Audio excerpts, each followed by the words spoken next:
আসসালামু আলাইকুম। আজকে একটা ভ্যানিলা কেক আমি এখানে ডেকোরেশন করব। কেকটাকে আমি এরকম তিনটা ভাগে ভাগ করে নিচ্ছি। দেখুন,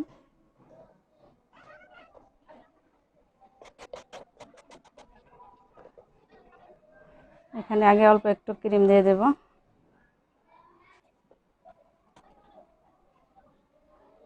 এখানে চিনির সিরাপটা দিয়ে দিচ্ছি।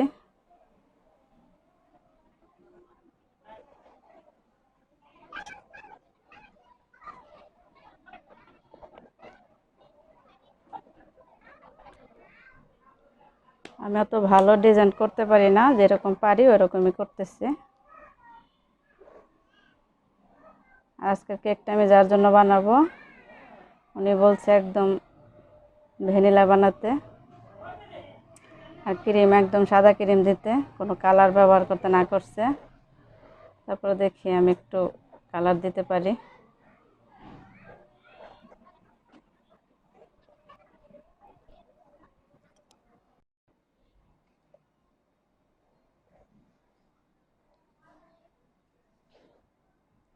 কেকটাকে এভাবে ক্রিম দিয়ে আমি কিছুক্ষণের জন্য নর্মাল ফ্রিজে রেখে দেব।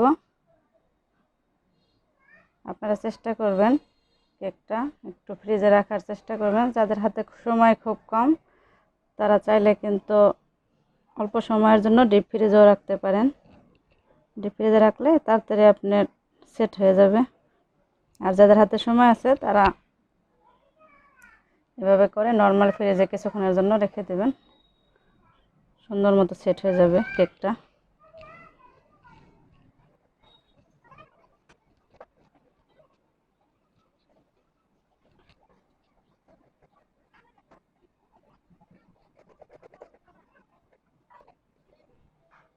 এভাবে করে কিছুক্ষণ আমি রেখে দেবো ফ্রিজে। কেকটাকে আমি ফ্রিজ থেকে বের করে নিয়েছি। এখানে আরও কিছু ক্রিম দিয়ে নেব।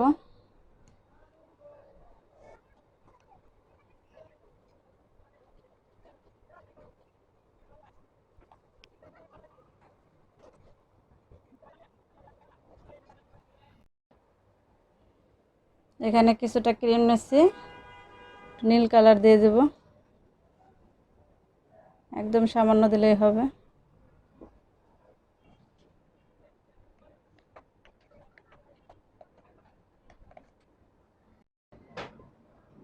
চারপাশ দিয়ে এরকম একটু নীল কালারটা দিয়ে দেব।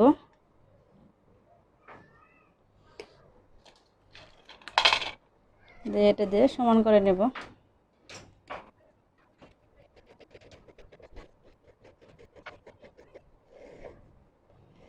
আমি কিন্তু খুব বেশি গাঢ় করে দিইনি, একদম হালকা করে দিচ্ছি।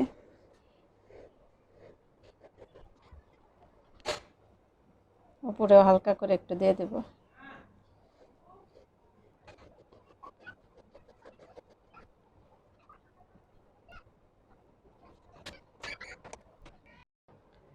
কেকটাকে সমান করে নেওয়া হয়ে গেছে। আমি এরকম একটা নজল নিছি, এটা দিয়েই ফুল করে নেব।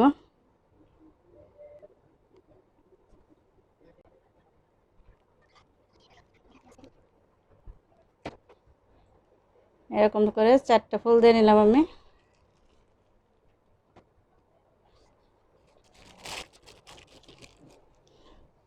এখানে দিয়ে দেব ব্লু কালারটা, নীল কালার।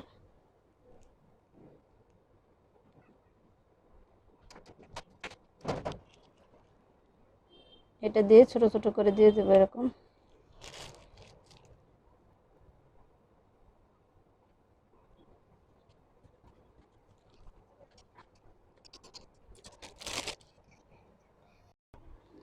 ফাইনালি কেকটা হয়ে গেছে, দেখুন ডেকোরেশন করা।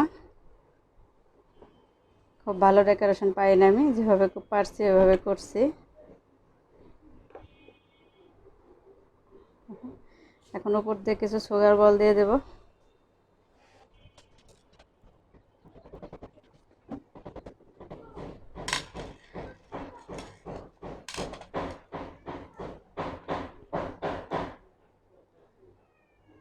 কেকটা যার জন্য বানাচ্ছি, উনি আমাকে বলছিল একদম সাদা কালার বানাতে, আমি অল্প একটু কালারও দিয়ে দিচ্ছি।